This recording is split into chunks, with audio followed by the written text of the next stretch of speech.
They thought I was slipping my memory, my mind, my relevance. But what they didn't realize is that every time they underestimated me, every time they whispered just out of earshot or looked through me like I was glass, I was taking notes. Not with a pen, not with a recorder, with a mind they never thought capable of holding a grudge. You don't live 58 years on this earth, raise 3 children, work as a paralegal for over 2 decades, and navigate a marriage with a charming liar without learning how to watch and how to wait. My husband died 3 years ago.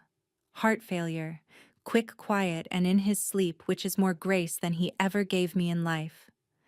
I didn't cry at the funeral. My children did, though. They were devastated not because they loved him. Not really, but because now there was only me and no one left to blame for their small resentments. That's when the shift began. Subtle at first. You shouldn't be alone in the house, Mom. Why don't we handle the finances for a while, just until you're on your feet? We'll set up automatic payments, less for you to worry about. You can move into the upstairs guest room. You'll be more comfortable near us. It all sounded so reasonable, so caring, until I realized I wasn't living in my home anymore. I was surviving inside someone else's rules. The master bedroom, the room I shared with my husband for decades, was quietly turned into a nursery, just in case my daughter-in-law got pregnant again. My books, once proudly shelved in the living room, were boxed and moved to the garage. I wasn't even consulted, but it was the silence that really got to me. They stopped asking me things. They stopped looking at me when making plans. I became something between a babysitter and a piece of antique furniture, still standing, still functional, but emotionally irrelevant. The truth is, they thought I wouldn't notice. They thought I couldn't fight. And in a way, they were right. I didn't fight. Not yet. I remember the exact day it began, the first time I realized I was being actively erased. It was spring. My son Caleb had taken over managing the household bills to make sure nothing slips. I'd agreed. Why wouldn't I? I was tired, grieving, and I trusted him. But then I received a call from my old bank. Ms. Lowell, we're just calling to verify the change in ownership of your joint account. We now have Mr. Caleb Lowell listed as the primary. I felt my heart pause. Primary? That wasn't what we agreed on.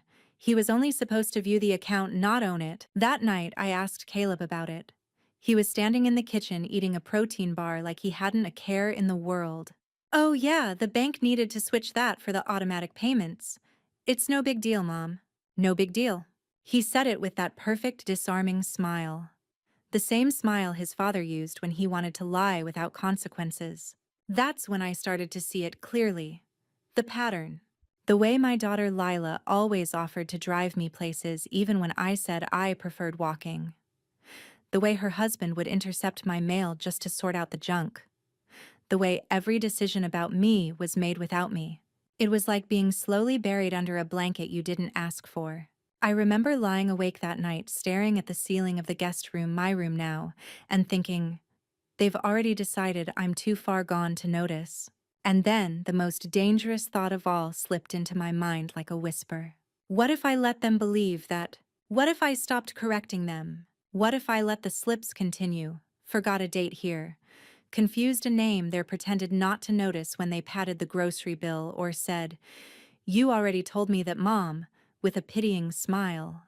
I wouldn't lose anything more, because I had already lost everything. But they had something to lose. And from that moment I began to watch with new eyes, not the eyes of a grieving widow, not the eyes of a tired mother, but with the eyes of a quiet storm. Every injustice, every manipulation, every insult wrapped in concern, I logged it like a ledger. I still had my old notary stamp tucked in a locked drawer after all. And I still remembered how to build a legal case from a whisper. But the first rule, never let them know you've remembered. And so I smiled. I nodded. I let them tell me I was so brave for going through memory loss with such dignity. I told them thank you for taking care of me. I even meant it, just not the way they thought. Because I was taking care of me too. In my own way. In their way. I wasn't going to confront them in the kitchen. I wasn't going to cry over my name being removed from a title. I was going to do something far more dangerous. I was going to outlive their expectations. And when the time came, I'd take back what they stole, not just the house, or the money, or the respect. I would take back the truth. And no one would see it coming. They didn't kick me out of the house. No, they were smarter than that. They gave me a room. A neat little space upstairs just past the laundry room once used as storage, now painted pale blue and filled with secondhand furniture they pretended was just my style. A single bed, a small window that overlooked the neighbor's brick wall, and a desk that wobbled if I wrote too hard. They said I'd love the cozy feel. I smiled and thanked them. But that was the day I became a ghost. I knew it when Lila handed me a box of linens and said, "You'll be more comfortable up here, Mom. You can have your privacy." Privacy. It's a nice word. But what it meant was distance. It meant they wouldn't have to see me anymore. They wouldn't have to hear the creak in my knees when I walked into the kitchen or smell the scent of my evening tea wafting down the hallway. They wanted a version of me that didn't exist. Someone quiet, grateful, and fading. So I gave it to them. Every morning, I made sure to rise earlier than them. I'd be downstairs making tea, acting confused about where the mugs were, even though I knew exactly which cabinet they were in. I'd shuffle a little when I walked, just enough to make them believe the story they were building in their heads. "Oh, Mom, sit down. Let me get that. You really should start writing things down. Remember what the doctor said. You probably didn't mean to use the wrong password for the electricity bill login, right?" I'd nod. "Oh, did I? I'm so sorry." They thought I was harmless. Harmless and slow. That was their first mistake. But it wasn't just about the way they treated me, it was how they erased me. Little by little. Lila redecorated the living room, took down the family portraits I had curated over the years and replaced them with art from some minimalist home store. "It just feels more modern," she said. "And you know, too many old pictures can feel heavy." The photo of my wedding day, gone. The one of Caleb's high school graduation where I held back tears as he walked across the stage, replaced by a beige canvas with abstract smudges. Even my books, my precious novels, my historical memoirs were boxed and pushed into the garage. She told me she'd digitize them for me. I never saw the box again. Caleb, for his part, always played the good son. "Mom, how are you feeling today?" He'd ask, his eyes glancing quickly toward his phone mid-sentence. I'd smile and say, "I'm feeling better than I look." He laughed the first time. The second time, he didn't even hear me. They brought in a financial advisor, someone I'd never met, and handed me a stack of papers. "It's just to simplify things," Caleb explained. "You're still on everything technically. But this way, Lila and I can help manage the assets more efficiently." I looked at the top page. It was a durable power of attorney form.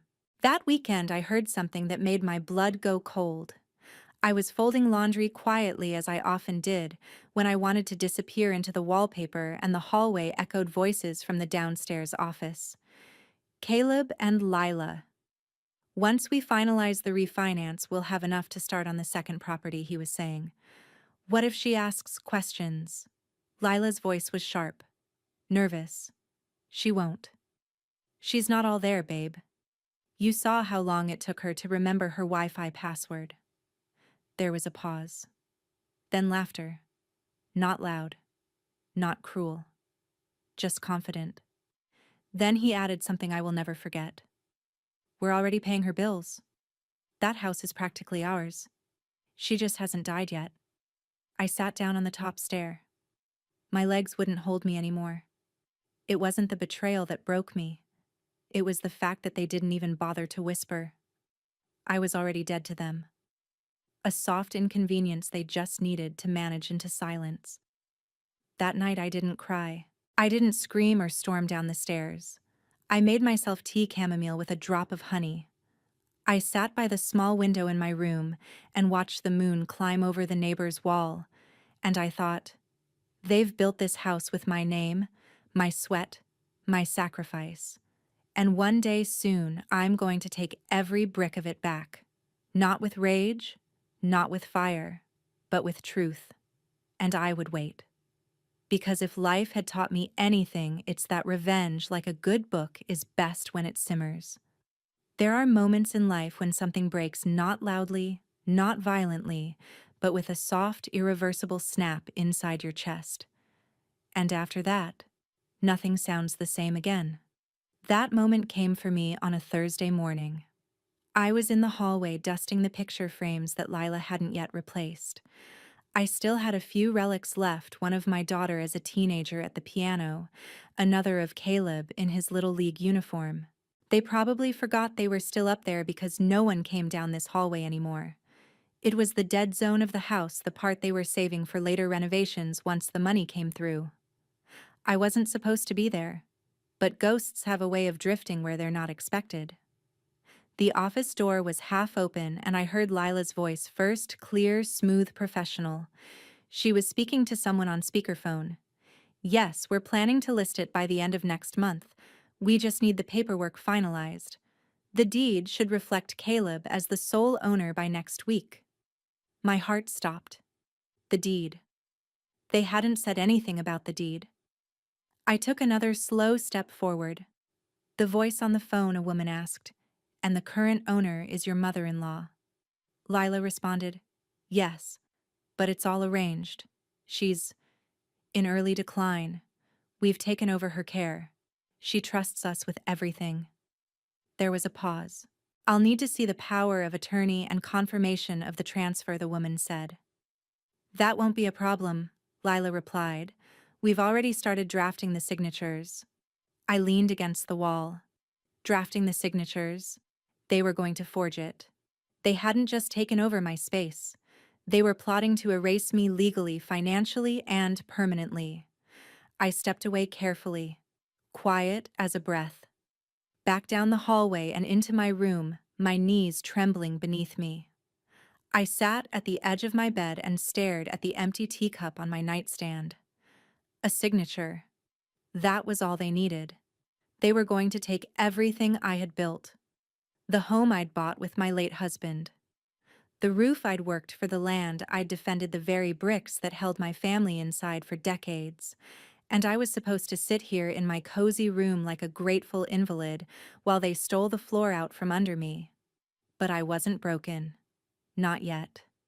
And now I had confirmation. They thought I was stupid enough to hand over my life. Or worse, incapable of fighting for it. That was their second mistake. Because a woman like me doesn't forget the fine print. I spent 27 years reviewing contracts and legal filings for a living. I know what a fraudulent signature looks like. I know what questions to ask a notary. I know what's admissible in court. And more than that, I know how to be quiet. That night, I waited until everyone had gone to bed. I wrapped a shawl around my shoulders, padded downstairs, and went to the hall closet. Behind an old box of Christmas decorations, I retrieved a locked tin container. I hadn't opened it in over 5 years. Inside were copies of the original deed. My marriage certificate, my financial records, my notary license, long expired but still valid as a timeline of my professional identity. And at the bottom, a flash drive. It held scanned versions of every legal form I had ever submitted for this property, dated, signed, witnessed, archived. I brought it back to my room, tucked it beneath the floorboard under the bed, and began making a list. A revenge list? No, a truth list. Because this wasn't about vengeance. Not really. It was about correction. They had turned me into a fiction. A character they could manipulate, an old woman with memory issues too frail to question anything, too dull to notice what was missing. I was going to reintroduce them to the real me, but first I needed to gather proof. The next morning, I asked Caleb if he could help me log into my email. "I must have forgotten the password again," I said, feigning a little confusion. He smiled. "Don't worry, I'll reset it for you." And just like that, he was inside my inbox. I watched as he clicked through my messages, made notes of which ones he deleted, which ones he starred, which ones he never thought I'd look at again. But I had a mirror on my desk. And in the reflection, I saw his fingers typing in a password for one of my online banking apps, his password, not mine. He didn't think I noticed, but I did. I wrote it down the moment he left the room. Every lie became another stitch in the web they were spinning, and I let them spin it. Over the next week, I accidentally misplaced my glasses. I repeated myself at dinner. I smiled blankly when Lila talked about refinancing the property for home upgrades. They laughed about me behind my back. And I let them. Because the more they believed I was weak, the stronger I became. The real shift happened when I found the tablet. My grandson Tyler left it on the couch one night, still unlocked. He's 10. Loves playing games, watching videos, but like most kids, he doesn't know how to clear his history. I opened the Cloud Drive app he'd accidentally left running, and there it was. A shared folder between Caleb and Lila titled Future Plans, inside screenshots of bank transfers, a draft listing of the house on a real estate website, mortgage documents with my name crossed out. Even a message thread with a financial advisor where Lila had written, "We'll get her to sign whatever we need." She barely remembers yesterday. I sat with the tablet in my lap for a long time, and then I quietly emailed the entire folder to myself using the new password Caleb had carelessly entered in front of me. I created a backup, printed a hard copy, locked it away. Because now I wasn't just a ghost. I was a witness. And that meant it was time to move from memory to action. The library had always been my place of peace. Long before my husband passed, before the children grew cold, before the world began mistaking me for someone forgettable, I had the library. Quiet corners, dusty hardcovers, familiar chairs worn down by years of readers like me. It was the only place where no one expected anything from me but presence. So when I needed a starting point for my plan, I went there. I told Caleb I was just going to get a few books, something to help with the memory. I said, gently tapping the side of my temple with a self-deprecating smile. He didn't even look up from his phone. "Sure, Mom. Don't get lost," he mumbled, laughing as he scrolled. He didn't even offer to drive me. That was a mistake. Because walking into that library wasn't just about checking out books. It was the beginning of my reappearance. The archive room had always been my favorite, cold quiet, lined with filing cabinets and microfiche drawers nobody used anymore. The perfect place to not be noticed. I walked in, took a seat at one of the back tables and unpacked my notes. Old school legal books, real estate law updates, and a binder I labeled Operation Remember Me. Inside were handwritten accounts of every suspicious action Caleb and Lila had taken over the last 3 months. Dates, phrases, documents, passwords, screenshots. I wasn't preparing for confrontation. I was preparing for court. I was deep in a local property law guide when someone cleared their throat behind me. "Excuse me, ma'am. Are you researching title law?" I looked up. He was young, late 20s maybe. Sharp blazer, thick glasses, and that awkward kindness people wear when they're trying not to offend someone older. He looked like the kind of man who apologizes for sneezing too loud. "Yes," I replied carefully. "I'm brushing up. It's been a while." His smile warmed. "I'm Nathan. I'm new here, just started helping out at the library a few weeks ago while waiting on full bar certification. I'm technically a lawyer, but I'm still learning how to use the copy machine without jamming it." I gave a soft chuckle. He stepped closer.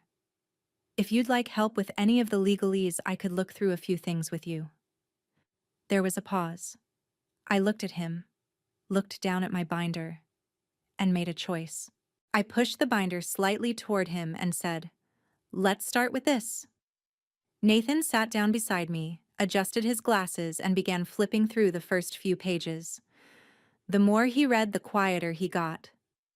By the 5th page, he looked at me not with pity, but with something else. "Respect. This is a lot," he said. "You've documented everything." "Not everything yet," I replied. "But I will." He nodded.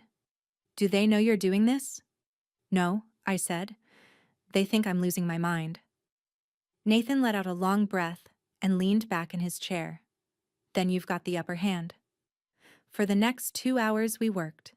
He helped me organize everything into categories: financial fraud, power of attorney misuse, elder coercion. He explained what evidence would hold up and what wouldn't. I listened. I took notes. I asked smart questions, and he answered all of them without once talking down to me. By the end of our session, I looked him in the eye and asked Nathan, "Would you consider being more than just a helpful librarian?" He blinked. "You mean, as your lawyer?" I nodded. "If you're willing." He straightened his shoulders. "If even half of what's in that binder is true, then I need to be your lawyer. People like them, they don't just deserve to lose. They deserve to learn." That was the first time in months I felt something like hope. Before I left the library that day, we agreed on 3 things. He would draw up a legal protection agreement stating he was representing me. I would continue documenting everything. We would do this slowly, quietly, and strike only when everything was airtight. On my walk home, the late afternoon sun warmed my back. And for the first time in a long time, I didn't feel small. I didn't feel lost. I felt dangerous. The moment I walked back into the house, Caleb called out from the kitchen. "Did you remember where the library is this time?" I smiled as I placed a stack of irrelevant cookbooks on the table. "Just needed a little help finding my way," I said. They still had no idea I was building a case, brick by brick. They thought I was out there wandering like an old woman chasing fog, but I was collecting stone.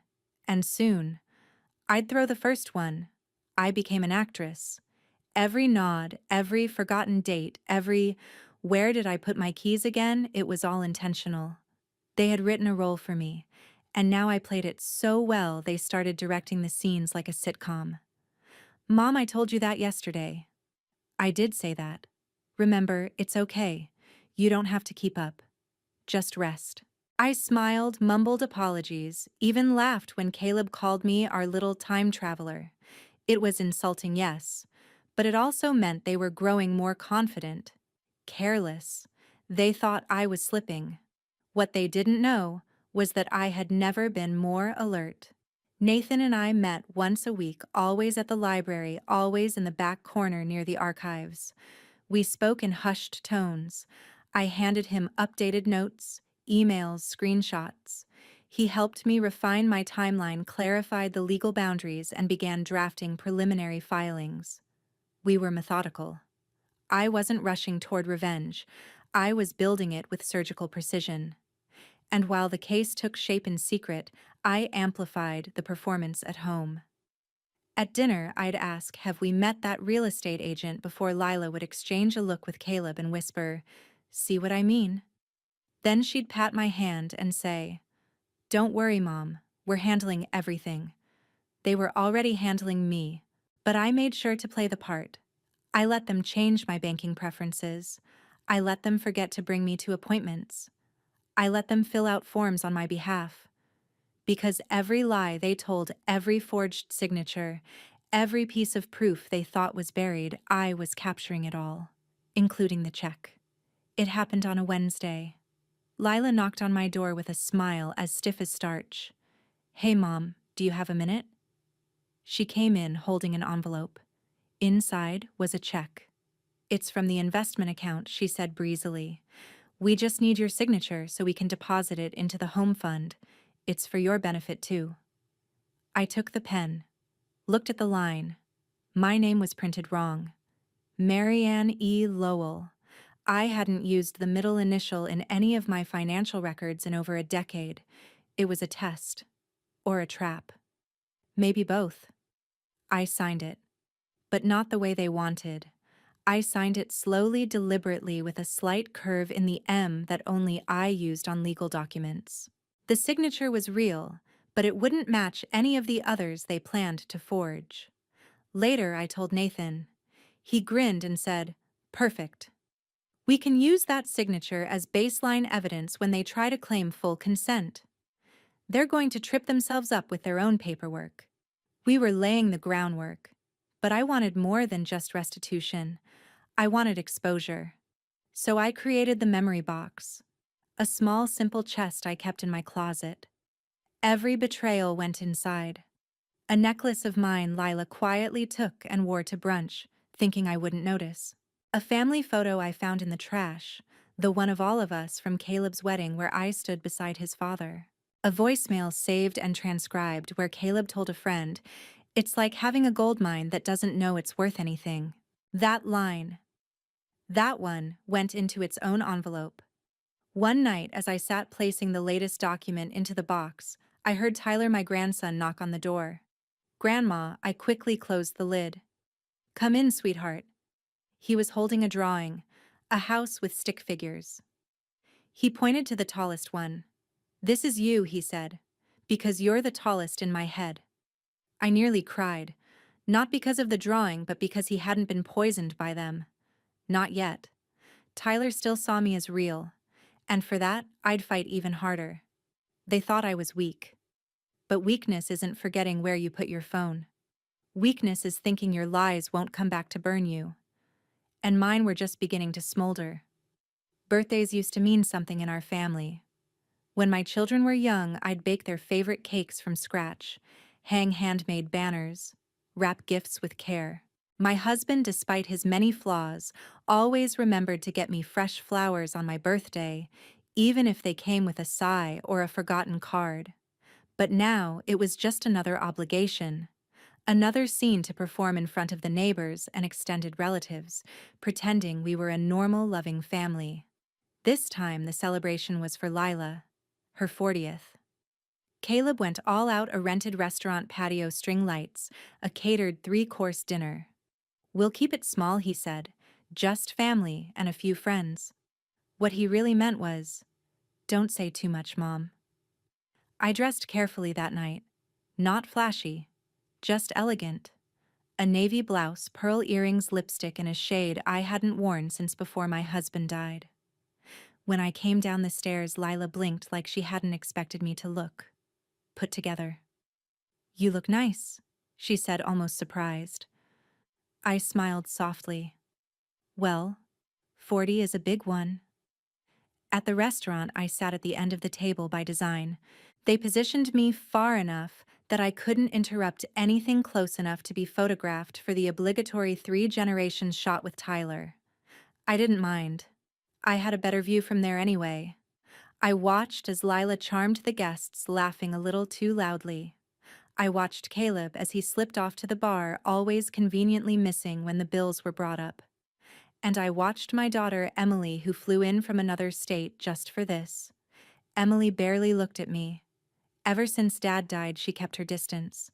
She had become someone I didn't recognize, cold, ambitious, polished in ways that felt unnatural. But tonight, her guard dropped just enough for me to glimpse something real. "Don't let her drink too much," I heard Emily whisper to Caleb. Last time she forgot her own name. They laughed. I reached for my water and steadied my hand. The server brought out a cake, white chocolate raspberry, Lila's favorite. Everyone clapped. Caleb gave a short speech thanking his wife for being the backbone of our family. "Our rock," he said, "especially now that Mom isn't quite herself." The table chuckled. I laughed too. I wasn't angry. Not yet. Because I had slipped a small voice recorder into my purse before leaving the house, and now I had proof that they were publicly undermining my mental capacity. I leaned toward Lila as if wanting to say something sweet. "I may forget names," I said softly, "but I never forget faces. Or actions." She blinked, confused. I smiled and toasted her with my water. The rest of the evening was a blur of hollow compliments, too loud laughter, and forced warmth. I said little, watched everything. But then something happened I didn't expect. Tyler came to sit next to me while the adults chatted and drank. "Grandma," he said quietly, "I heard Daddy say he's going to sell the house." My heart stilled. I turned to him, careful not to show anything. "Oh, what else did Daddy say?" He shrugged. "That it's just waiting. That once the papers are all good, we can move somewhere, with fewer ghosts. Ghosts. I reached over and gently brushed his hair back. You don't have to worry about that, sweetheart. He leaned his head against my shoulder. I don't want you to go. I didn't answer, because right then something shifted inside me, not just quiet anger or hidden planning, but a resolve so deep it felt like steel in my veins. This wasn't just about reclaiming a house anymore. It was about defending my name, my worth, my presence, my legacy. They thought they were dealing with an old woman with a shaky memory. But I remembered everything. From the day I signed the mortgage papers, to the day Lila called me dead weight behind my back, to this very moment where my grandson, my only true innocent, looked at me with fear in his voice. I would not let them rewrite history, not while I still breathed. That night after the party, I sat in my room with the recorder. I listened to the laughter, the toasts, the way Caleb chuckled when someone asked if I still had all my marbles, and I labeled the file Exhibit C, Public Narrative of Mental Decline. Nathan would be pleased. We were almost ready. But I needed one more thing, a clear record of a forged signature. And they were about to hand it to me without knowing. The boldest lies are often hidden in plain sight. A few days after Lila's birthday party, I found it by accident, or perhaps by design. Tyler had left his tablet on the living room sofa again. He was upstairs brushing his teeth, and I was picking up the trail of clutter left behind from his whirlwind school day. But this time, the screen was still on. Open. Unlocked. I was about to press the power button when I saw the tab. It was a cloud storage app, an automatic sync folder. One Caleb and Lila clearly used to move documents between devices. Probably never imagined a 10-year-old's tablet would become their weak link. I tapped it once, and there it was, a folder labeled Home Equity Strategy. My throat tightened. Inside PDFs, scanned images of bank statements, loan approvals, a detailed spreadsheet breaking down potential profit from selling my house with columns like expected renovation ROI transfer fees, and most chilling of all, projected payout post-Marianne. Post-Marianne. That wasn't just a label, that was a plan. I kept calm, took screenshots. Then I emailed them to myself quietly, slowly making sure the files sent without triggering alerts. I even cleared the browser history and recently used apps afterward. But I wasn't done yet. I clicked into one last document, a scanned check. It was dated just days ago. The amount $9,750. Withdrawn from one of my retirement accounts. The signature line, a shaky imitation of mine. It wasn't terrible, but it wasn't real either. Not the way I sign when I'm focused, clean, consistent. It was enough for a trained eye to question it, and I knew just the trained eye who could confirm it. I sent it to Nathan that night. He replied within minutes. That's not your signature, and I can prove it. We were getting close, but that meant I had to be even more careful. That evening, I made hot cocoa for Tyler and tucked him in, same as always. When I went back downstairs, Lila was finishing a call. Yes, she's still upstairs. No, she doesn't know anything. She barely knows what day it is. She turned startled. Oh, you scared me. I smiled sweetly. Just came down for some tea. She eyed me suspiciously. You sure you're not overdoing it? You've looked tired lately. I tilted my head. Well, it is a lot trying to keep track of everything, but I'm doing my best. She didn't notice the edge in my voice. No one ever does when they think they're in control. Later that night, I retrieved the folder of emails Nathan and I had compiled. With each click, I was cementing a timeline of theft, manipulation, and emotional abuse. I printed copies of everything and hid them in a safety deposit box one Caleb didn't know existed in a branch miles away.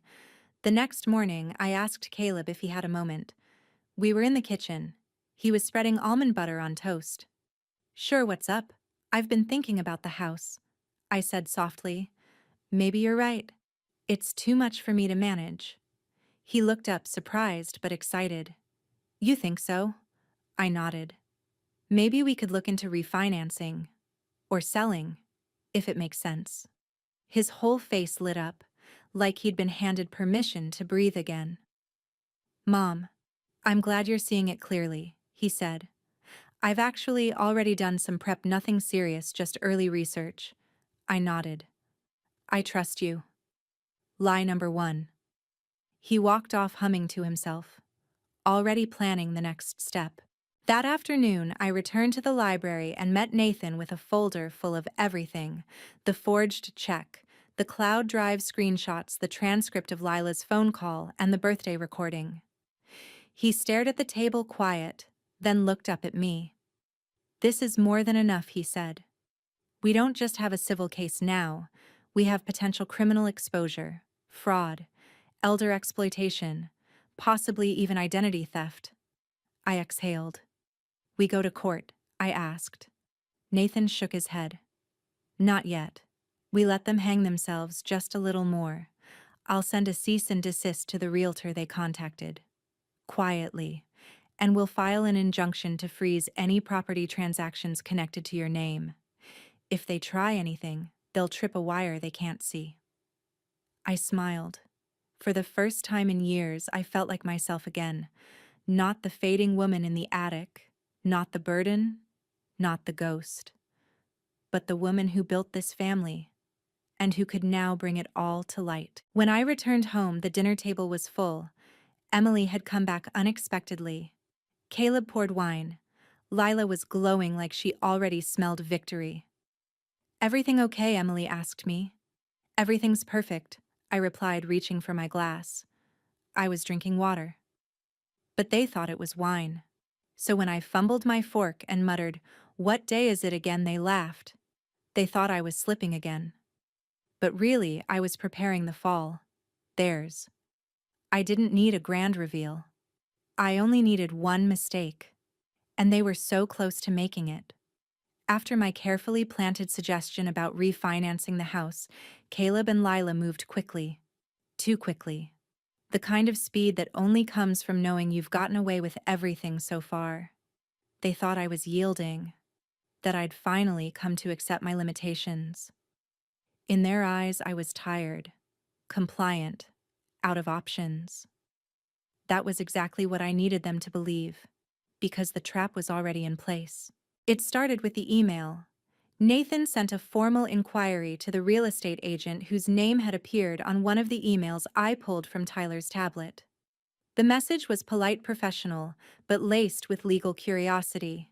He asked about any upcoming listings involving the Lowell residence and requested confirmation of the rightful owner. The agent, likely startled, responded within hours. Apologies, I was told the property was being transferred through power of attorney. I've paused the process pending clarity. Good. That same day, I overheard Caleb in the backyard on a call. Just a delay. We'll have her sign the final doc this week. It's just one form, she won't even know what it is. That was my signal.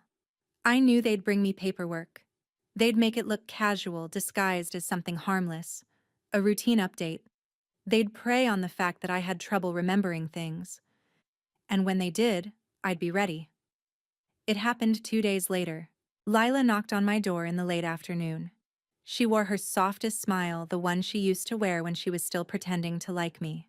Hey, Mom, we just need your signature on something small, bank compliance stuff. Nothing serious. I gave her a blank look. I sign so many things now. I don't always know what they're for. She laughed. I know, that's why we keep track of everything for you. She handed me the papers and a pen. I sat at my desk slowly, deliberately, and picked up the form. A declaration of intent to transfer ownership. Dressed up in soft legal language buried beneath pages of fluff. But I saw it immediately. This wasn't just paperwork. This was the final nail. I signed it. Calmly, cleanly, with a signature completely different from the one they forged on the check and financial withdrawals. They didn't notice. They were too excited. Lila kissed my cheek. Thank you, Mom. You're the best. I held the pen tightly until they left. Then I called Nathan. "It's done," I said. He met me that evening in the library parking lot. He opened the folder, examined the signature, then grinned. "This won't match anything. They just gave us their biggest mistake." With this, we now had 3 distinct versions of my signature, mine, theirs, and the trap. And in court, that kind of inconsistency is everything. But I wasn't done. I needed one more thing, a time-stamped reaction. Proof that they knew what they were doing was wrong. So the next morning, I sat at the breakfast table with my phone discreetly recording. I looked over my tea and said, "I hope this new paperwork isn't anything too serious. Sometimes I get nervous about what I'm signing." Lila looked up from her laptop. "Oh, Mom, don't worry. That was just a routine form." Caleb chimed in. "You said yourself you trust us. Remember I do." I said, nodding slowly. "It's just... sometimes I wonder what would happen if someone looked into all these things." There was a flicker. The tiniest hesitation in Caleb's hand as he picked up his coffee. Lila blinked twice, then smiled too fast. "That's why we're so careful, Mom. Everything we do is for your best interest." Perfect. I saved the audio file, labeled it Exhibit D, Conscious Deflection. That evening, Nathan filed the preliminary injunction and legal complaint. It was done. The papers would be served in 72 hours. But I didn't wait in fear. I waited in clarity. Every corner of this house that had once felt like a tomb now felt like a chessboard. And I was no longer the pawn. That night, as the family watched TV downstairs, I sat at my desk with the memory box open. The forged check, the voicemails, the discarded photo, the signed trap. I closed the lid and whispered to no one in particular. They'll never know the moment it turned. But I do. The day they were served, the air in the house changed. It was like a storm cloud rolled through and settled quietly in the corners. No thunder, no rain. Just a tense, electric silence. Even the walls seemed to hold their breath. I was in the kitchen slicing strawberries for my morning tea when the doorbell rang. 10:07 a.m. sharp. I knew who it was. Nathan had called the night before. "They'll be served tomorrow." Mid-morning. I had said good.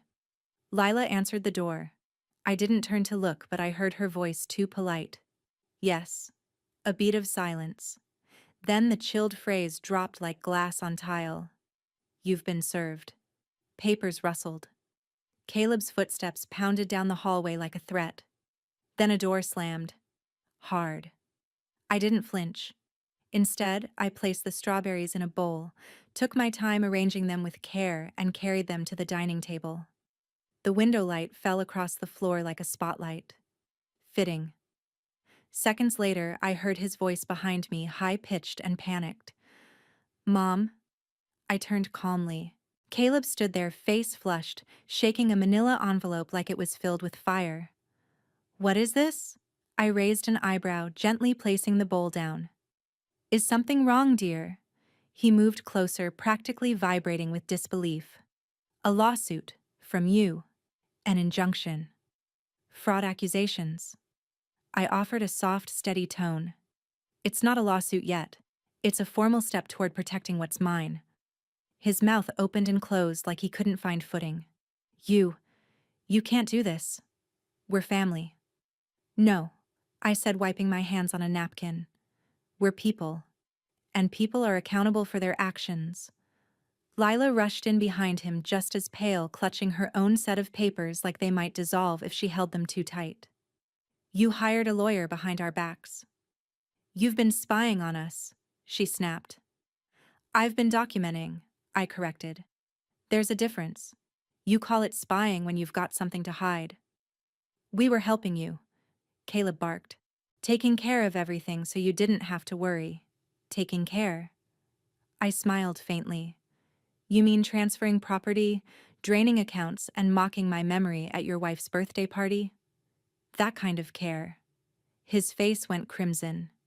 "You heard that I recorded it," I said, walking back to the sink, calm as breath. Like I've recorded everything. I knew one day you'd ask for proof. Lila's voice trembled, a mix of indignation and fear. You're ruining this family. I turned then. No, I said slowly. You did that the moment you decided my silence was something you could profit from. The rest of the day unfolded like a quiet unraveling. No shouting, no slamming, just broken routines. Caleb sat in his office for hours, blinds closed. Lila paced the living room like she was memorizing the floor plan. Tyler was at school, thankfully protected from the initial blast. That night dinner was tense.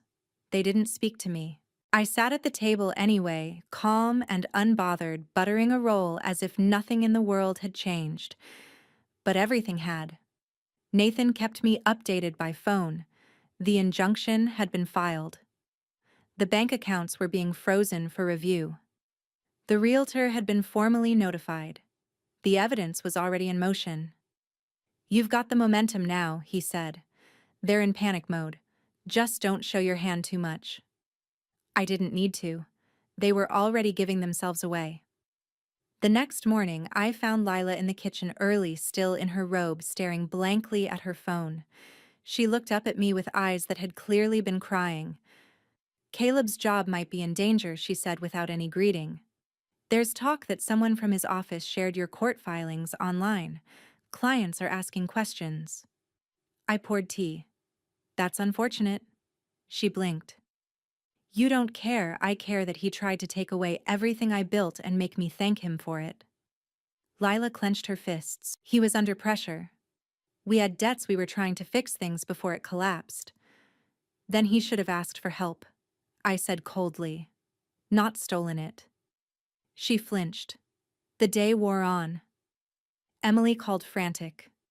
Why didn't you tell me you weren't listening the first 5 times I tried, I said. There was a pause. Then a sigh. I'm not involved in this. Silence is involvement, Emily. She didn't argue, just hung up. It was later that evening after dinner that Caleb finally cracked. I was washing a dish when he appeared in the doorway, his voice quiet but full of fury. I hope this was worth it. I dried my hands slowly. What? Tearing apart your own family, turning it into a circus, making us look like criminals. I turned steady. You did that yourselves. He shook his head like I was some stubborn child. You could have just talked to me. I smiled. I did. You weren't listening. So I let the judge do the talking. His lips curled like he wanted to shout. But he didn't. He walked out. I stood there, fingers still damp from the dishwater, and realized something unexpected. I wasn't afraid of him anymore. The son who had once towered over me in anger, who used logic and charm to twist guilt into compliance. He didn't intimidate me. He had underestimated me for so long he believed in the fiction he'd written. But I was no fiction. I was the author. And the next chapter was justice. You can always tell when a house is starting to fall apart, not from the noise, but from the silence. The day after Caleb confronted me in the kitchen, the house went still. Doors were opened and shut without words. Meals were made and eaten separately. The air carried the tension of people who could no longer pretend. And then the cracks widened. It began with the mail. A formal notice arrived from the county clerk's office. Financial records were being requested as part of the ongoing investigation into potential elder exploitation. Lila intercepted it as she always did. Only this time the envelope had her full name on it. Not mine. I was in the garden when it happened. She came outside, the letter in her hand, trembling. You brought investigators into this? I stood up, slowly wiping my hands on a towel. No. You did. I just brought receipts. Lila looked like she might collapse. This could ruin us. I tilted my head. You weren't worried about that when you were transferring my assets behind my back. She opened her mouth, then closed it. For the first time, she looked genuinely unsure of her own moral ground. Maybe it was because the word investigation sounds different when it's no longer about someone else. Inside, Caleb paced the living room like a cornered animal. He kept glancing at his phone, waiting for something, an answer, a lifeline, a miracle. None came. Nathan called later that afternoon. "They're rattled," he said. "We've got confirmation that the bank has frozen the account linked to the forged check. There's a request for handwriting analysis. The Criminal Review Board is now formally involved." I exhaled long and slow. "This doesn't mean arrest yet," Nathan added. "But it's serious. If they try to tamper with evidence or make changes now, it'll only look worse." Good. They needed to feel that weight. Because for months I had carried it alone, the fear, the shame, the gut-deep sense that something was wrong even while everyone told me I was imagining things. Now they were carrying it, and I didn't feel guilty for a second. That evening, I walked into the dining room and found Emily sitting stiffly in one of the chairs as if she'd appeared out of thin air. She hadn't called ahead. She didn't smile. "I came to stop this before it gets worse," she said. I poured myself a glass of water. "I think we're past that point." She exhaled, exasperated. "Mom, you're making this into a public disaster. People are talking." "Yes," I said evenly. "They're finally talking." "That's the point." Her voice dropped. "You really want to go through with this in court?" I took a slow sip, then looked at her. "Why are you more worried about embarrassment than abuse?" She didn't answer. So I went on. "You weren't there when I signed those blank papers. You didn't speak up when Caleb started calling me forgetful in front of Tyler. You didn't visit when I moved into the attic room. But now that other people can see what happened, now you care." Her voice was cold. "You're punishing all of us for their mistakes." "I'm protecting what's mine," I said. "And if you see that as punishment, then maybe you should ask yourself why." She left 5 minutes later. No hug, no apology, just silence. That night, I lay in bed and stared at the ceiling, thinking about all the years I had spent shrinking myself to keep the peace. All the times I had chosen quiet over conflict. All the moments I could have pushed back but didn't, because I thought love was supposed to forgive everything. It isn't. Love shouldn't be immune to consequence. The next morning, I received an email from the local newspaper. The subject line read, "Request for interview. Elder financial exploitation case." I stared at it for a long time. My name wasn't mentioned in the subject. But I knew. The journalist had likely gotten wind of the court filings. My story, our story, was becoming something bigger than this house, bigger than Caleb and Lila, bigger than me. And suddenly, I realized something terrifying. I wasn't just reclaiming my voice. I was holding the mic for hundreds of other women who hadn't yet found theirs. I didn't reply to the email. Not yet. But I didn't delete it either. Instead, I went for a walk around the neighborhood. And that's when I saw Denise. She was working in her yard trimming a rose bush. She glanced up startled, then smiled awkwardly. "I've been meaning to stop by," she said. I nodded. "You've probably heard." She hesitated. "I did. And I just want to say good for you." I looked at her. "You don't think it's too much?" She shook her head. "No. I think it's about time someone said enough." And then she added quieter. "My son tried to take over my finances last year. Said I needed help managing things. I almost signed the paperwork. But your story—" She didn't finish the sentence. She didn't need to. We stood in silence, two women in their 50s, weathered by life, burned by people we raised, and now standing up finally not just for ourselves, but for each other. When I returned home, Caleb was in the living room again, this time sitting in the dark. He didn't look up. He just said, "I wish you had just talked to me." I stopped. "I did, Caleb. You just didn't believe I remembered." He didn't respond, just kept staring at nothing. And I realized he wasn't angry anymore. He was afraid, because the person he thought he could manipulate had become someone he didn't recognize, someone stronger, someone louder, someone willing to burn the false version of herself to the ground just to build something honest in its place. They say silence can be a weapon. But in the days leading up to the hearing, it felt more like a mirror reflecting back every truth my family had tried to bury. Every slight, every whisper, every forged paper. It was all rising now like silt in clear water too visible to ignore. The house was quieter than it had ever been. Meals were short and wordless. Caleb would vanish into the office for hours, door locked. Lila, once the queen of cheerful small talk, had turned brittle eyes, hollow hair unbrushed. And Emily? Well, Emily wasn't even there. She'd left again under the guise of needing space, but we all knew it was fear. Fear of proximity.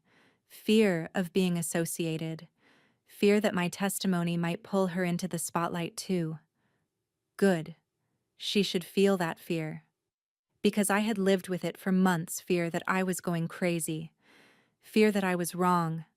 Fear that if I said something, no one would believe me. But now, that fear had changed shape. It had calcified into focus. Nathan came by the house to prepare me. We sat at the dining room table, the same table where my children had once held family meetings to tell me what was best for me, to inform me of decisions already made. Only this time, I was the one speaking, and the lawyer sat beside me. He laid out everything again, like a puzzle completed but double-checked. The judge is sharp, smart, no nonsense. She'll listen if you're calm and clear, Nathan said. I'm always calm, I replied. He smiled. I know. That's what terrifies them. I chuckled, but he wasn't wrong. That's the thing about being underestimated for so long. When you finally stand up, people confuse your clarity with aggression. They think your truth is too sharp, too dangerous, too much. But my voice had always been quiet. They were just finally listening. Nathan showed me a printed transcript of my audio recording Caleb's mocking words at the birthday dinner. Lila's offhand remarks, the spreadsheet that labeled me post-Marianne. I read them in silence. Are you ready? He asked. Yes, I said. I've been ready since the day they put me in the attic. That night I sat by Tyler's door. He was asleep, soft breaths steady through the wood. He had no idea what was happening. Or maybe he did. Children feel more than we give them credit for. Their hearts sense storms even before thunder rolls. I wanted to protect him, but I also wanted him to remember. I wanted him to grow up knowing that silence is not always safety, that love doesn't mean surrender, that even when people call you crazy, dramatic, forgetful, if you know what's real, you hold it tight. You don't let them take it from you. The next morning came like any other. Coffee. Quiet. A pale sunrise through the window. Except this time I dressed with intention, navy blazer, pressed slacks, no jewelry. I looked in the mirror and saw someone I hadn't seen in years. Not a mother. Not a burden. Not a ghost. Just me. At the courthouse, Caleb and Lila sat on the opposite bench. Lila looked brittle. Caleb looked like he hadn't slept. Neither of them made eye contact. Nathan greeted me with a firm nod, carrying 2 leather-bound folders, mine and theirs. The bailiff called the case. We entered. I wasn't nervous. I was present, rooted, like a tree that had been shaken all winter and finally found stillness in spring. The judge looked at me as I took the stand. Her expression was neutral but attentive. Do you swear to tell the truth, the whole truth, and nothing but the truth? I do, I said. And then I told my story. Not the sensational version, not the dramatic revenge-fueled tale the tabloids would have craved. Just the facts. How Caleb had slowly taken over my accounts. How Lila had replaced my name on documents without explaining the details. How I was moved into a storage room disguised as privacy.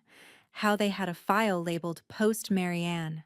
How my decline was fabricated by people hoping to make it real. Nathan presented every piece of evidence, the fake check, the mismatched signatures, the transcript of the realtor call, the voicemail, the birthday dinner recording.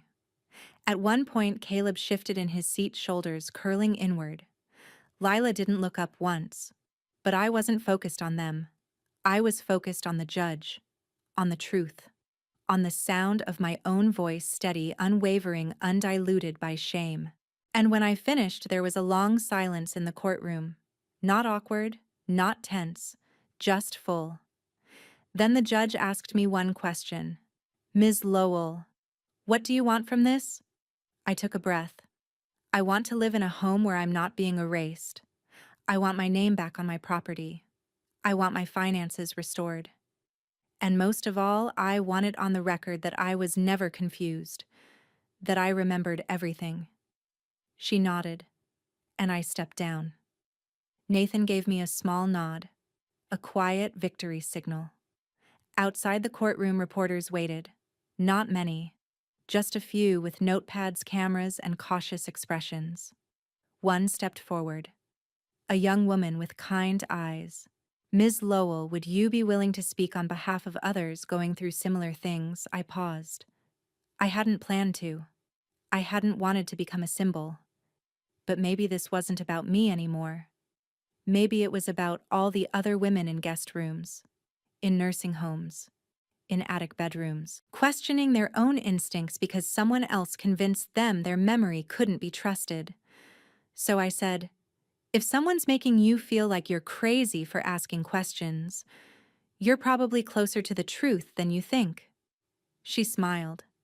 "That's powerful. It's survival," I said. I didn't wait for more questions. I walked away. Not because I was finished, but because I was finally free. The courtroom was silent. Not because nothing was happening, on the contrary, everything was happening. But it was the kind of silence that comes when truth enters the room and doesn't ask for permission. I stood behind the polished wooden railing, heart-steady, hands folded. The judge's voice was calm, clinical, deliberate. "This court finds that sufficient evidence has been presented to establish that Ms. Marianne Lowell was subjected to financial exploitation by family members while under false pretenses of care. The property deed shall be returned in full to her name. All prior transfers are void. Further, this court is referring all related documentation to the District Attorney's Office for investigation into criminal activity, including forgery and elder abuse." Just like that, it was done. No gavel, no explosion of drama, no gasps from the gallery, just words. But words that changed everything. I didn't move right away. I stood still as the judge shuffled papers, and Nathan, standing beside me, gave me a subtle nod of approval. The kind of gesture that said, "You did it. You stood your ground." Outside the courthouse, the sun was too bright. I had to squint even with my sunglasses on. Reporters lingered by the stairs, discreet but present. One held a voice recorder. Another scribbled on a small notepad. None of them approached me yet. Nathan walked beside me, leather portfolio in hand. "You want to say something?" he asked, not pushing, just offering. "Not today," I replied. "Today isn't about the press." He nodded. "Let's get you home." Home. That word meant something different now, because the last time I walked into that house, I was still fighting for it, still uncertain whether my name would stay on the deed, still questioning if I was overreacting, still doubting myself. Now the court had spoken. My name wasn't just restored, it was defended. Caleb and Lila exited the building behind us. Their expressions were unreadable, defeated. Lila had her arms crossed tightly over her chest. Caleb looked 10 years older, shoulders slumped, his usual self-assured stride gone.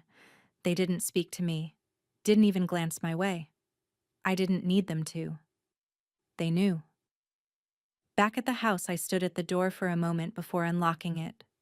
It felt like I needed permission from the space itself, but I didn't. This house was mine, and I was finally stepping into it as its rightful owner, not as a guest, not as a burden, not as a shadow. I spent that evening quietly.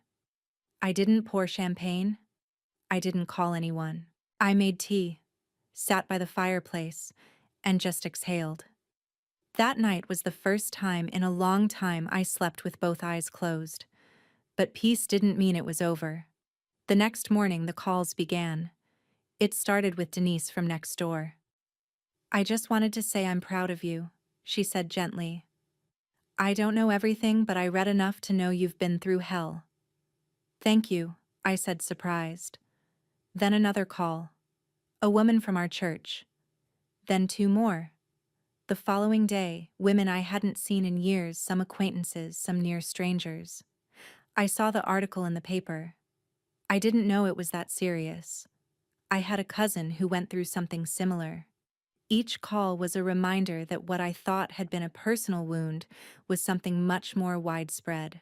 The quiet stripping of power from aging women hidden behind the mask of help, protection, good intentions.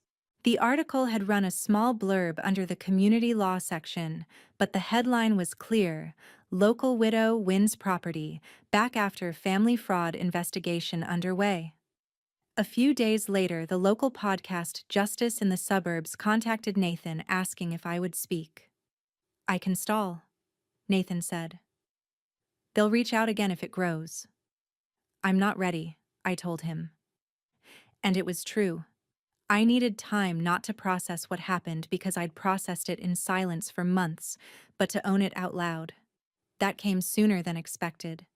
2 weeks after the verdict, I walked into the grocery store and noticed a woman watching me by the fruit section. She hesitated, then approached. "I hope this isn't weird," she said nervously. "But you're Marianne, right?" I nodded. "I read your case. Online. And I just wanted to say, thank you." I blinked. "For what?" "For not letting them make you feel crazy," she said. "My sister tried to have me declared mentally unfit when I wouldn't sell our mother's condo. She told everyone I had cognitive issues. Even my husband believed her for a while." I stared at her. She continued, voice cracking slightly. "Your story reminded me that I'm not crazy, just angry. And right." We exchanged phone numbers. That night, I started a notebook. At the top of the page, I wrote, "Women Who Remember." Underneath it, 5 names. All of them had reached out in the last 10 days. All of them had a story. I didn't create a support group. Not officially. But I started hosting tea once a week. First Denise, then 3 women from the neighborhood, then a woman from my old book club. By the 4th week, my living room was full. They came not to vent, but to feel visible again. To share their stories about children who signed their names on legal forms, about husbands who managed their money, about families who insisted they were too emotional or too tired to handle things anymore. One woman, Sandra, said something I'll never forget. "They didn't take my house," she said, "but they took my confidence. And that's harder to get back." We sat in silence for a moment. Then I said, "You'll get it back. Piece by piece. One remembered truth at a time." That became our unofficial motto. We didn't scream. We didn't rage. We remembered. And remembering, it turned out, was its own quiet form of justice. But while I was building something new, my family was still unraveling. Caleb and Lila had moved out quietly overnight. Denise said she saw a moving van early one morning around 6 a.m. No goodbyes, no confrontation. I received a single envelope in the mailbox the next day. It had no return address. Inside, a handwritten note. "I don't expect forgiveness, but I never stopped loving you." I just didn't know how to say it. There was no signature. I knew it was Caleb. I folded the note and placed it in the memory box beside the court documents, the forged check, the photo they once threw away. Because even that moment, as small and late as it was, mattered. Emily sent a longer letter. 4 pages. Apologies, explanations, half-formed confessions. She wrote that she was seeking counseling, that she had resigned from a promotion she no longer felt she deserved, that she wanted to talk when I was ready. I didn't respond right away. I didn't need to punish her. But I wasn't ready to welcome her either. Healing isn't linear, and forgiveness isn't instant. It's earned. And right now I was still learning to forgive myself. For letting it go on for so long, for doubting my instincts, for believing even briefly that love meant accepting harm. But every time I opened the door to another woman who thought she was alone, that guilt softened. Not disappeared, but softened. Because if my silence had cost me something, my truth was helping others reclaim what they thought was lost forever. I never asked to be anyone's example. But that's the thing about truth, it doesn't ask for permission. Once it's out, it lives on its own. People find it. People need it. And slowly I began to realize that what had happened to me, what Caleb and Lila had tried to do, wasn't just mine anymore.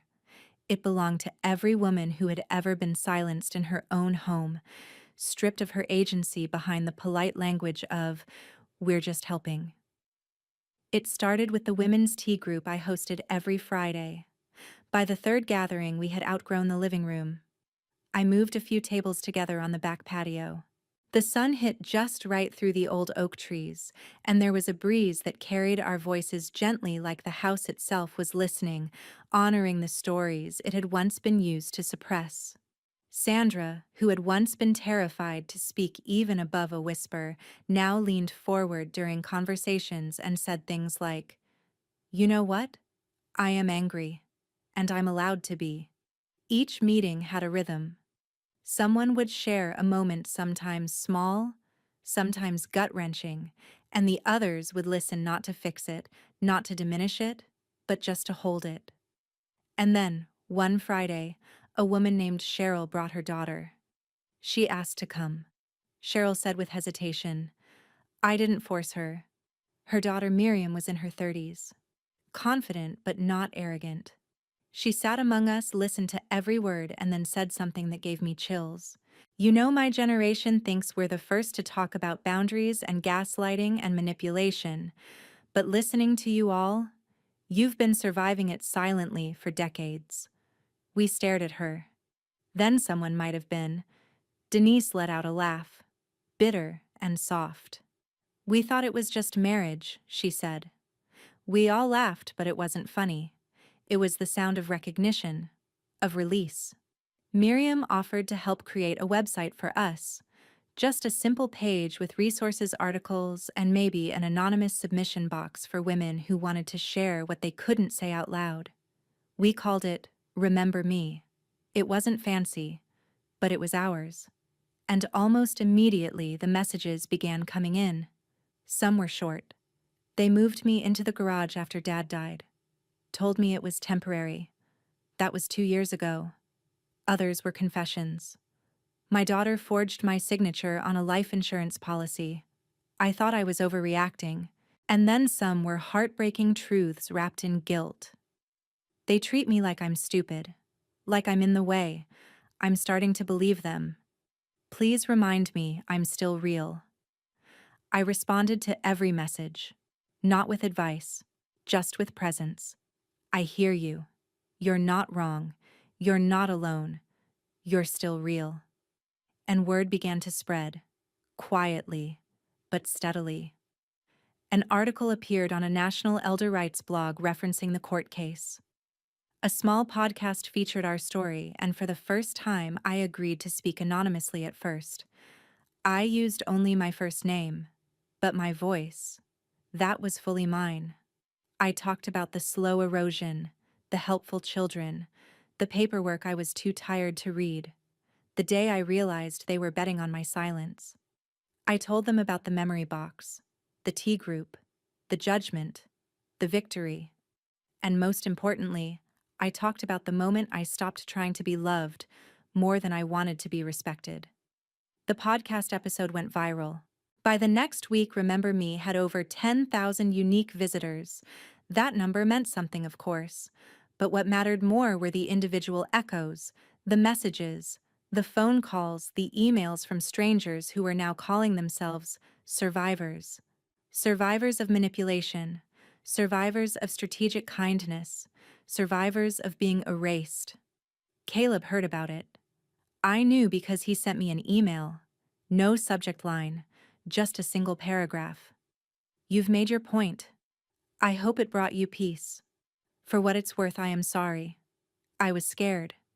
Not of you, but of everything falling apart. And I took from you because I thought you were the safest person to take from. I didn't reply. Not because I hated him, but because there's a kind of apology that's meant to clear the air for the person saying it, not the one who was hurt. And I wasn't ready to do his healing for him. Emily wrote too. Longer. Messier. I've started going to group therapy. I brought up what happened and someone called it passive abuse. That shocked me. I didn't think I did anything. And maybe that's the problem, I didn't. Her words didn't sting. They just sat in me. Like a splinter that no longer hurts but you still remember how it got there. I didn't write back. But I didn't throw the letter away either. I placed it in the memory box. That box, once filled with evidence of betrayal, now held more than that. It held layers, letters, clippings, submissions from other women, copies of legal guides we'd begun compiling for the website. It had become something more than proof. It had become record, witness, legacy. One afternoon, as I was organizing the site's inbox, I saw a new message marked urgent. It was from a woman in her 70s. Her daughter had just attempted to file for conservatorship behind her back. She hadn't known how to fight it, but she found our site, read my story, used the forms we had posted, brought them to her neighbor who happened to be a retired judge. They backed off, she wrote. My daughter said, "Where did you get all this?" I told her, "From a woman who remembers." I sat back and cried. Not from grief, not from rage, from recognition. For the first time I realized that this was no longer about revenge. This was about remembrance.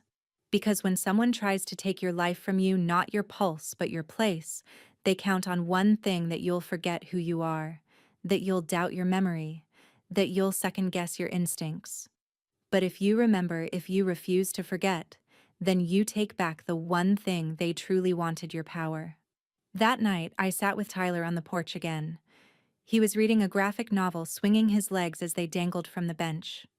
"Grandma," he said, "are you famous now?" I laughed softly. "Not really, but people listen to you." "Some do," I said, "and some always did. I just didn't know it." He looked at me, brow furrowed in that thoughtful way only children can wear. "Is that what remembering is? Talking out loud?" I paused. Smiled. "It's part of it. But remembering also means refusing to let lies replace your truth." He nodded, as if that made perfect sense, then went back to reading.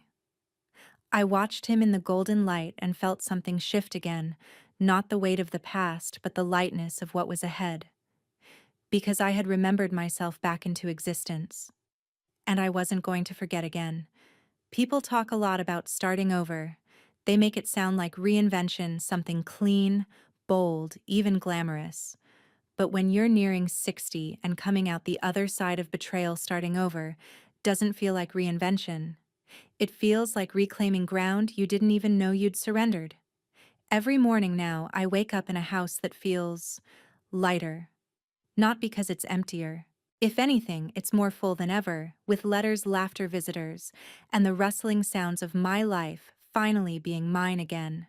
No one rearranges my drawers. No one asks for my signature on mysterious forms. No one stands behind me watching, calculating. Just me, a warm cup of tea, and the slow return of trust in myself. And in the mornings, after reading a few new messages from the Remember Me inbox, I sit down and write. Not long journal entries, just thoughts. Traces of who I was before I started dimming myself to fit inside a grateful woman's role. I used to walk lighter, afraid my footsteps would annoy someone. I used to say thank you for being allowed in my own kitchen. I used to pretend forgetting was easier than arguing. I don't do that anymore. These thoughts, small as they were, became entries I posted weekly on our site under a section we titled The Ledger. The name came from Sandra. She said, "If they kept a silent tally of everything they did for us, why shouldn't we keep one of everything we've survived?" And so we did. We wrote down the things we remembered, the ways we came back, the tiny rebellions we never knew were revolutionary. One day in late spring, the community center reached out. It wasn't the kind of place I usually went, loud, busy, often filled with bouncing toddlers and exhausted parents. But the director, a woman named Lynette, had read my story online and invited me to speak. "To a group of women your age," she said gently, "some of them are dealing with the exact same thing. You'd be safe, and I think they need to see what surviving it looks like." I said yes before I had time to overthink it. When I arrived, the chairs were arranged in a circle. 15 women, mostly in their 50s and 60s, a few younger, clearly carrying the same exhaustion in their eyes. One was holding a tissue before I even began. I didn't bring notes. I just told the story again, this time from the beginning. I told them about the attic room, about how I let them call it cozy, about the papers I wasn't supposed to read, the signatures they assumed I wouldn't recognize, the parties where they mocked me under their breath. I told them about my grandson Tyler, the way he leaned into my shoulder when I thought the house might swallow me whole. I told them about the silence I used as a tool, not a surrender. And when I finished, no one clapped. But one woman across from me, thin and pale with brittle white hair, leaned forward and whispered. I thought I was the only one who noticed the walls shrinking. It broke something open in that room. Suddenly, everyone was speaking. I live in the guest house now. They say it's more private. My daughter took over my mortgage just for convenience. I haven't seen a bill in 6 months. My family calls it early forgetfulness, but I know what they're doing. I know what they want. We sat there for 2 hours, just holding space. And when I left, Lynette handed me a note from a woman who hadn't spoken all afternoon. It read, "I thought forgetting made me weak. But maybe remembering is the most dangerous thing we can do. Thank you for making it feel safe to keep the truth." Back home, things had changed. Not loudly, but undeniably. Neighbors I'd barely spoken to for years now waved at me with the kind of recognition that wasn't pity, it was respect. Even the cashier at the grocery store, a young man with sharp tattoos and tired eyes, handed me my receipt and said, "I hope you know you're helping people." My grandma read your article. She stood up to my uncle for the first time in 10 years. I blinked. "How's she doing now?" "She's baking again," he said with a grin. Told him if he ever touches her bank account again, she'll use the rolling pin on his head. We laughed, and I realized something. My name didn't just belong to my house anymore. It belonged to a movement. One Saturday, I invited Tyler to spend the night. Just him and me. We played board games on the living room floor. I let him beat me once. Only once. He made hot cocoa and used 3 times the recommended amount of marshmallows. We watched an old black and white movie and he pretended to be bored, but he stayed awake through the whole thing. Before bed, he asked, "Grandma, can I ask you something?" "Anything?" He hesitated. "Why did Dad try to take your house?" I wasn't surprised by the question. He was older now, quietly observing more than any adult gave him credit for. I sat beside him on the bed. "Because he thought I couldn't stop him," I said. "Why?" "Because when people think you're weak, they stop asking what you know. They stop respecting what you remember." Tyler nodded slowly. "But you did stop him." "I did." He was quiet for a while, then asked Will, "You teach me how to remember like that?" I smiled and kissed his forehead. "That's what I've been doing all along." A few weeks later, the district attorney's office made their decision.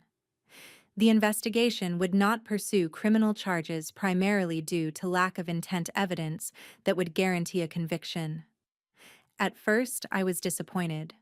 But then I realized I didn't need a jail sentence to prove I was right. I'd already won where it mattered. My family had been forced to face their own rot. My story had helped thousands of others speak up.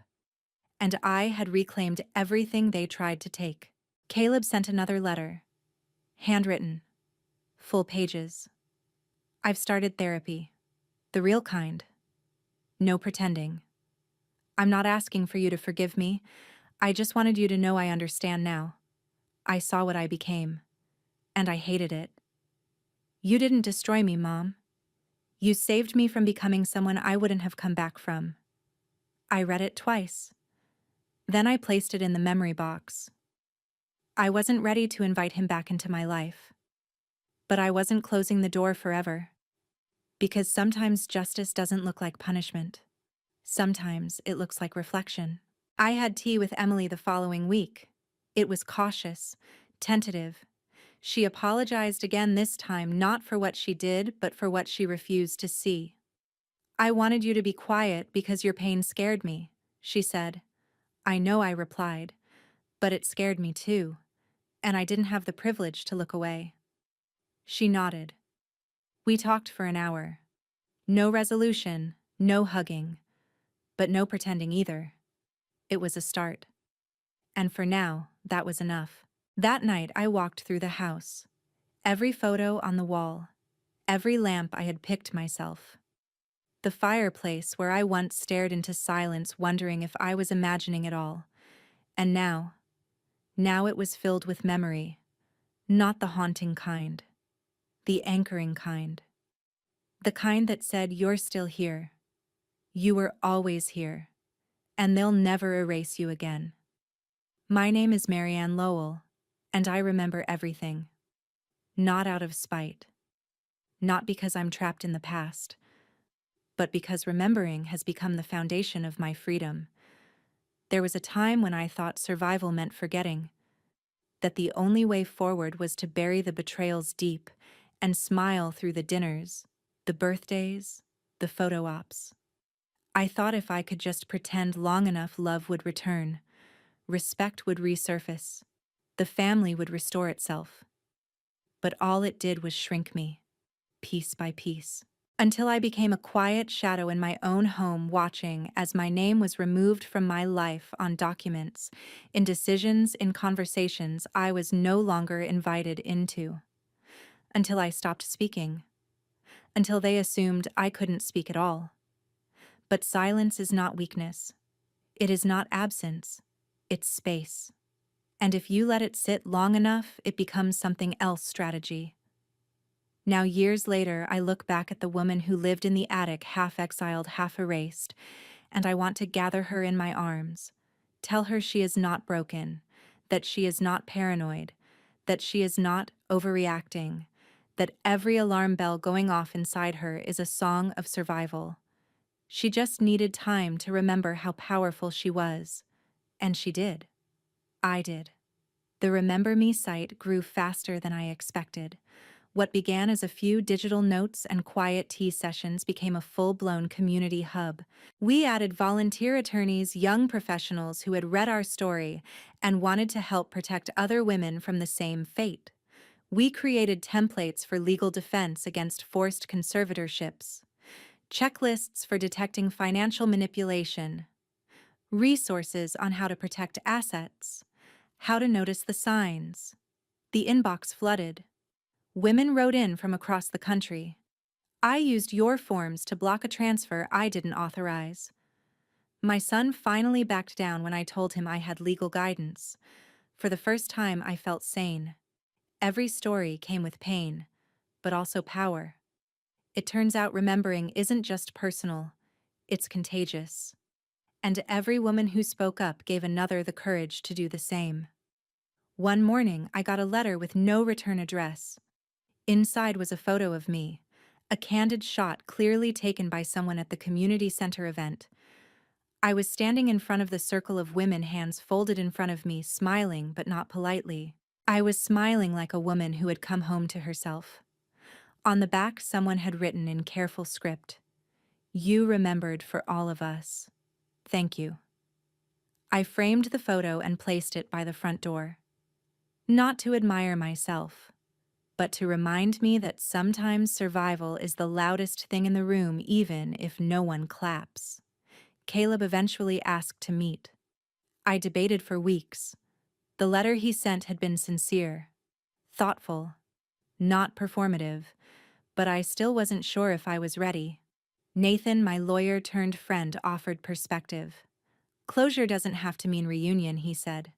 But if you're curious, it's okay to let the door open a crack. So I did. We met at a small cafe downtown. Neutral ground. When I walked in, he stood immediately. He looked thinner, paler.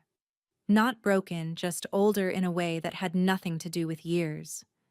He didn't go in for a hug, just gestured toward the seat across from him. We ordered tea. I let him speak first. I'm not here to explain myself, he began. You already know what I did. And I'm not here to ask you to forget it. That would be unfair. I nodded. Silent. He continued. I've spent the last year in therapy. Real therapy. I've been unraveling a lot stuff I didn't even know I was carrying. Expectations, entitlement, fear. The way I used you as a safety net without even realizing I'd turned it into a trap. That got my attention. He wasn't sugarcoating it. I don't know if I deserve your forgiveness, he said finally, but I'd like the chance to earn back your trust even if it takes the rest of my life. I let that sit in the air. I sipped my tea. And then I said something that surprised even me. I don't hate you, Caleb. I just don't recognize who you became.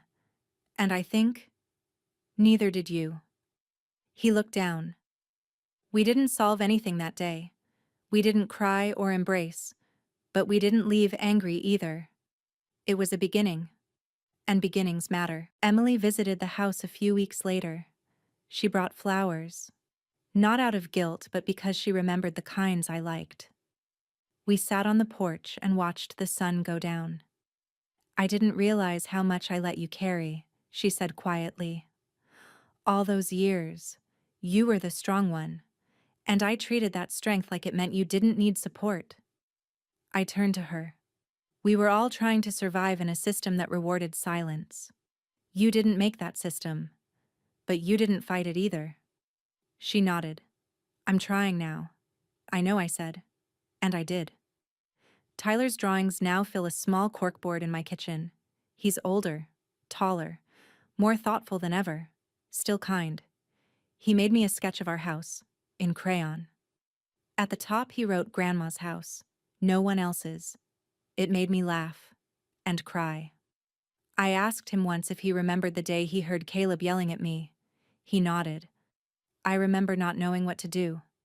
But I also remember your face. You didn't cry. I cried later, I told him. I know, he said. But you didn't let them see it. That was strong. He squeezed my hand. I'm going to remember everything too. Just like you. That's how I knew this story didn't end with me. It was a beginning for him too. So here I am. Nearly 60. A grandmother. A survivor. A woman who once doubted herself into silence and came back louder than she ever thought possible, not in volume, but in presence. My home is still here. My name is still mine. My memory is not a threat. It is a weapon, a shield, a legacy. I never got revenge in the way some might expect. I didn't take away their home. I didn't shout them into submission. I didn't burn it all down. What I did was stay. I waited. I watched. I remembered. And when the time was right, I stepped forward not to destroy them, but to reclaim me. And that I've learned is the most powerful kind of justice. So if you're listening, if you're still in your attic wondering if you're imagining the walls closing in, hear me now. You're not crazy. You're not weak. You're not invisible. You remember. And that makes you dangerous in the best way. So go on. Be dangerous. Thank you for listening to my story.